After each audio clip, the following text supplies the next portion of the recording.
السلام عليكم ورحمة الله وبركاته. سبحانك رب اشرح لي صدري ويسر لي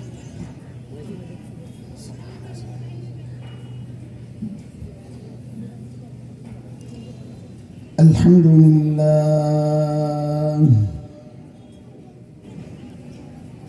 الحمد لله وكفى وسلام على عباده الذين اصطفى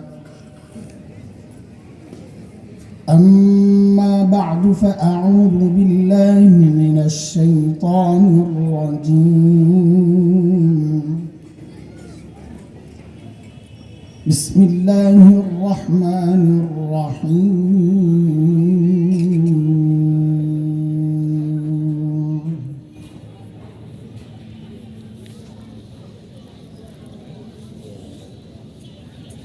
ونضع الموازين القسط ليوم القيامة فلا تظلم نفس شيئا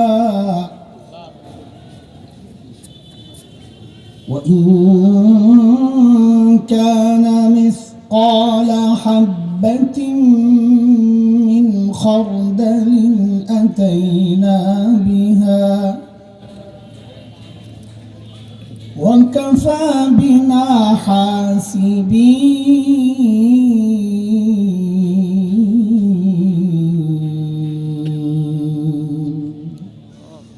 آمنت بالله صدق الله العلي العظيم.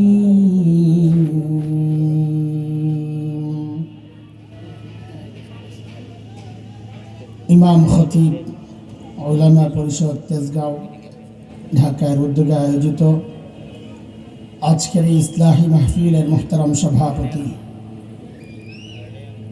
উপস্থিত হযরত উলামায়ে কেরাম, মুরব্বিয়ানে আযম, দূর দূরান্ত থেকে আগত ইসলাম প্রিয় সুধী সমাজ, প্রিয় ছাত্র ভাইয়েরা, যুবক বন্ধুরা, পর্দার আড়ালের মা ও বোন, আল্লাহ সুবহানাহু ওয়া তাআলার অশেষ মেহেরবানি, করুণা, দয়া, যে মহান মালিক লাখো কোটি মানুষ থেকে বাছাই করে দ্বীনি এই মজলিসে আমাকে আপনাকে আসার বসার, কিছু কথা বলা ও শোনার তৌফিক দান করেছে। সেজন্য মহান রবের শুকরিয়া আদায় করি, জবান খুলে প্রাণ খুলে কালিমাতুশ শুকর উচ্চারণ করি, আলহামদুলিল্লাহ। দেশের প্রখ্যাত আলেমরা আজকে আসবেন, কথা বলবেন। আসরের পর তো আসরের পরই, সারা জীবন নিজেরাই তো খেলে আসছে এই সময়, এখন আর বয়ান শুনবো কেমনি, বলবো কেমনি, টাইমটাই একটা অবহেলার টাইম। তারপর আপনারা বসছেন, আপনাদের কাছে আমরা কৃতজ্ঞ। সূরা আম্বিয়ার একটা আয়াত পড়ছি, এই আয়াতকে সামনে রেখে কিছু কথা বলি। আগে আয়াতের একটু অর্থটা শুনি, সরল অর্থ, সহজ অর্থ। আল্লাহ বলেন, ওয়ানাদাউল মাওয়াজিনাল কিসতা লিয়াউমিল কিয়ামাহ, আমি কিয়ামতের দিন ইনসাফের দাড়িপাল্লা দাঁড় করাবো। ইনসাফের দাড়িপাল্লা মানে যে আমার আদালত দুনিয়ার আদালতের মতো হবে না। দুনিয়ার আদালত তো আমরা দেখেছি, যারা জুলুম করে নাই রাজনৈতিক কারণে তারা নিজেরাই জুলুমের শিকার হয়েছে, যারা জুলুম করেছে রাজনৈতিক ছত্রছায়ায় রাষ্ট্রের সর্বোচ্চ সুযোগ সুবিধা তারা ভোগ করেছে। এগুলো হচ্ছে দুনিয়ার আদালতের সিস্টেম। আল্লাহ বলেন, আমার আদালত কেমন হবে? ফালা তুজলামু নাফসুন শাইআ, আমার আদালতে বিন্দু মাত্র জুলুম হবে না। এই বিন্দু মাত্র মানে কি? তো আল্লাহ নিজেই যেন ব্যাখ্যা দিচ্ছেন, ওয়া ইন কানা মিসকালা হাববাতিন মিন খারদাল আতাইনা বিহা, কেউ যদি একটা সরিষা দানা পরিমাণও কিছু করে, সেটা ভালো কাজ হোক, সওয়াবের কাজ হোক বা মন্দ কাজ হোক, গুনার কাজ হোক, ওই ছোট্ট ছোট্ট আমলগুলো মাপার জন্য, হিসাবের জন্য আমি দাঁড়িপাল্লায় ওঠায় দিব। এই প্রক্রিয়াটা হিসাবের জন্য আল্লাহর জন্য যথেষ্ট। এই হচ্ছে আয়াতের মোটামুটি তর্জমা। এই আয়াতকে সামনে রেখে মুফাসসিরিনে কেরাম হাসরের মাঠের মানুষের শ্রেণী করেছেন চারটা, মূলত পাঁচটা। আমরা কথা বলবো চারটা নিয়ে। আমার সাথে সাথে একটু কথা বলা লাগবে, মাদ্রাসার ছাত্ররা বললেই হবে। একটু ধরো, আমরা একটা ক্লাস করতেছি এখন ছোট্ট মোট্ট, ঠিক আছে ইনশাআল্লাহ? এমন কথা শুনছো? হ্যাঁ, আমি জিজ্ঞেস করবো, না পারলে কিন্তু মুরগি বানাই দেবো। শ্রেণী কয়টা? চারটা। এই চার শ্রেণী মনে রাখার জন্য, বোঝার জন্য আমি একটা সূত্র বলে দিই, তো আপনারাও সহজে বের করতে পারবেন, বুঝবেন বিষয়টা। আচ্ছা বলেন তো, দাড়িপাল্লায় পাল্লা থাকে কয়টা? দুইটা। ধরেন আপনি আলু মাপবেন, আলু। এখন এক পাল্লায় পাথর রাখছেন মাপার জন্য, পাশের পাল্লায় আলু দেন নাই, বলেন মাপা যাবে? কেন যাবে না? আমি যা বলি তাই বলবেন। শেষ পর্যন্ত একটা ডিউটি দিচ্ছি, এই জবাবটাই আমাকে বারবার শোনাবেন। কেন মাপা যাবে না? বলেন যে পাল্লা একটা খালি। পাল্লা একটা খালি। মুখস্থ করেন। পাল্লা একটা খালি। পাল্লা একটা খালি। আবার বলেন। পাল্লা একটা খালি। আবার পাল্লা একটা খালি। জিজ্ঞেস করলে যেন জবাব দিতে পারেন, একই কথা বলবেন বারবার, একটাই ডিউটি দিলাম।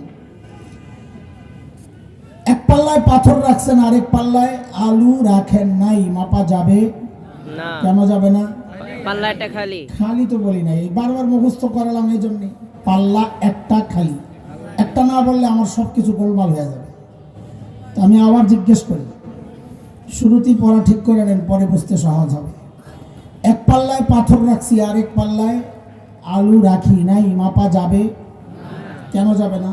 পাল্লা একটা খালি। পাল্লা একটা খালি। ধরেন তার ঠিক উল্টা একটা, এক পাল্লায় আলু রাখছেন, আরেক পাল্লায় পাথর রাখেন নাই, মাপা যাবে কেন যাবে না? পাল্লা একটা খালি। পাল্লা একটা খালি। মাশাআল্লাহ। হাসরের মাঠে আল্লাহর আদালতে এমন কিছু মানুষ আসবেন যাদের নেকির পাল্লায় নেকি তো আছে, কিন্তু গুনার পাল্লায় গুনাহ নাই একটাও। আচ্ছা বলেন তো, তাদের আমল মাপা যাবে কেন যাবে না? পাল্লা একটা খালি। পাল্লা একটা খালি। পাল্লা খালি বলেন না, তাই পাল্লা একটা খালি। যেহেতু আমল মাপা যাবে না, তাদের ব্যাপারে আল্লাহর ফয়সালা, তারা বিনা হিসাবে জান্নাতে চলে যাবে, হিসাব হবে না। কেন হবে না আবার বলেন তো? পাল্লা একটা খালি। পাল্লা একটা খালি। সবাস। ঠিক আরেক গ্রুপ আসবে তার উল্টা, যাদের নেকির পাল্লায় গুনার পাল্লায় গুনাহ তো আছে, কিন্তু নেকির পাল্লায় নেকি নাই একটাও। বলেন তো, তাদের আমল মাপা যাবে না। কেন যাবে না? পাল্লা একটা খালি। পাল্লা একটা খালি। যেহেতু আমল মাপা যাবে না, তাদের ব্যাপারেই আল্লাহ বলছেন, ফালা নুকিমু লাহুম ইয়াউমাল কিয়ামাতি ওয়াজনা। আমি তাদের আমল মাপবো না, বিনা হিসাবেই তারা জাহান্নামে চলে যাবে, হিসাব হবে না। কেন হবে না বলেন তো? পাল্লা একটা খালি। পাল্লা একটা খালি। দুই গ্রুপ গেল, এক গ্রুপ বিনা হিসাবে জান্নাত, আর এক গ্রুপ বিনা হিসাবে জাহান্নাম। আর রয়েছে কয় গ্রুপ?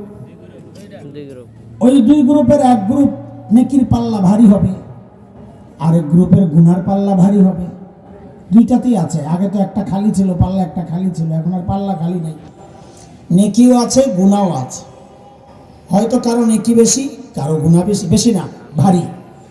হয়তো কারো গুনাহ ভারী, কারো নেকি ভারী। এই দুই গ্রুপের ব্যাপারে আল্লাহ তাআলার ফয়সালা কি? সূরা আল কারিআর মধ্যে আল্লাহ বলেন, فأما من ثقلت موازينه فهو في عيشة راضية। যার নেকির পাল্লা ভারী, আল্লাহ বলেন সে জান্নাতি। وأما من خفت موازينه فأمه هاوية। যার গুনার পাল্লা ভারী, নেকির পাল্লা হালকা, আল্লাহ বলেন সে জাহান্নামী। কয় গ্রুপ গেল ভাই? হ্যাঁ, কথা বলে না জোরে। চার গ্রুপ। এই যে প্রথম গ্রুপ বলেছি আমরা, যাদের নেকির পাল্লায় নেকি আছে কিন্তু গুনার পাল্লায় গুনাহ, তাদের আমল মাপা যাবে কেন যাবে না? পাল্লা একটা খালি। তো তো তাদের ব্যাপারে আল্লাহর সিদ্ধান্ত কি? বিনা হিসাবে বিনা হিসাবে জান্নাত। জান্নাত। তারা কারা? আহলুস সুন্নাহ জামাতের আকীদা, যে উলামারা আপনাদেরকে ডেকেছেন তাদের আকীদা, উলামায়ে দেওবন্দের আকীদা, সমস্ত নবী মাসুম, নিষ্পাপ। কোন নবী জিন্দেগিতে কোনো গুনাহ করেন নাই। কেন করেন নাই এটা ভিন্ন সাবজেক্ট, ওই বিষয়ে কথা বললে সময় লম্বা যাবে না। তাও একটু বলি যেন এমনটা না হয় আপনারা কিছুই জানেন না কোনো বিষয়ে, একটু জানেন। কোন নবী কোনো গুনাহ কেন করেন নাই, এর অনেক কারণের মধ্যে একটা মৌলিক কারণ হচ্ছে সমস্ত নবীকে আল্লাহ তাআলা নিজেই গুনাহ থেকে বাঁচায় রাখছেন। আল্লাহ গুনাহ করতে দেন নাই। কেন বাঁচাইছেন? আরেক প্রশ্ন আসবে। এটার জবাব যেটা বোঝা যায়, সূরা হজের শেষ পৃষ্ঠায় আসছে একটা আয়াত। আল্লাহ বলেন, আল্লাহু ইয়াসতাফি মিনাল মালাইকাতি রাসূলান ওয়া মিনান নাস। আল্লাহ বলেন সমস্ত রাসূলকে আমি আল্লাহ নির্বাচন করছি। রাসূল কার নির্বাচন? কোন রাজা বাদশার নির্বাচন? যেহেতু রাসূল আল্লাহর নির্বাচন, এখন নবী রাসূলরা যদি গুনাহ করেন তো আল্লাহর নির্বাচনটাই প্রশ্নবিদ্ধ হয়ে যায়। আমাদেরকে গুনাহ থেকে বাঁচাতে কাদেরকে নির্বাচন করলেন? তারা নিজেরাই তো গুনাহ করে। আল্লাহর নির্বাচন যেন প্রশ্নবিদ্ধ না হয়, এই জন্য আল্লাহ তাআলা নিজেই সমস্ত নবীকে গুনাহ থেকে বাঁচায় রাখছেন। যেমন একটা উদাহরণ শুনে, হযরত ইউসুফ আলাইহিস সালাতু ওয়াস সালামের নাম শুনছেন তো না? জি। অনেক সুন্দর ছিলেন, তাই না? মিশরের মেয়েরা পাগল হয়েছে, বিশেষ করে ফার্স্ট লেডি জুলাইখা। বারবার প্রস্তাব দেয়, হুজুর, মানুষ প্রত্যাখ্যান করে। একদিন তো মহিলা একদম ভেতরে নিয়ে আটকাইছে। কত ভেতরে তাফসীরের কিতাবে আসছে, 7 দরজা ভেতরে। কাজের মেয়েকে বলছে দরজাগুলা লাগাইয়া বাইরে দিয়া চলে যেতে। দরজা তালাও লাগাইছে বাইরে দিয়া। হযরত ইউসুফ যখন বুঝছেন আমি ফেঁসে গেছি, তো তিনি কি করেছেন? সূরা ইউসুফ 23, 24, 25, 26 এই আয়াতগুলো পড়লে বোঝা যাবে তাফসীর। আল্লাহ তাআলা বলতেছেন হযরত ইউসুফ কি করেছেন। وراودته التي هو في بيتها عن نفسه وغلقت الأبواب وقالت هيت لك قال معاذ الله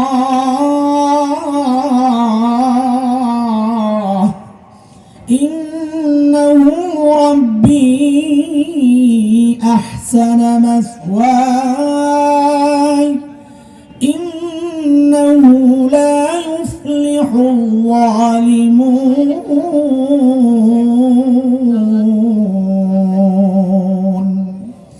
হযরত ইউসুফ দিছেন এক চিৎকার, আল্লাহ আমারে বাঁচা। কাকে ডাক দিছেন? বাঁচতে হইলে ডাকতে হয় কাকে? আল্লাহকে। কিছু লাগলে কার কাছে চাইতে হয়? আল্লাহর কাছে। সম্পদ লাগলে আল্লাহর কাছে। এত আসতে বলেন, মনে সন্দেহ আছে আপনার? ক্ষমতা লাগলে আল্লাহর কাছে। কার কাছে? আল্লাহর কাছে। সব চাইতে হয় কার কাছে? আল্লাহর কাছে। শুধু বাচ্চাটা চাইতে হয় খাজা বাবার কাছে। না, কার কাছে? আল্লাহর কাছে। আল্লাহ আমাদেরকে হেদায়েত দেন, আমিন। এই সমস্ত গুমরাহি থেকে আল্লাহ আমাদেরকে হেফাজত করেন। সব চাইবো কার কাছে ভাই? আল্লাহর কাছে। 24 নম্বর আয়াতে আল্লাহ নিজেই বলতেছেন আমি বাঁচাইয়া দিস। আমি আর ওই জায়গায় ঢুকতেছি না, তাড়াহুড়া আছে। কিভাবে বাঁচাইছেন আল্লাহ বলতেছেন একটু একটু করে।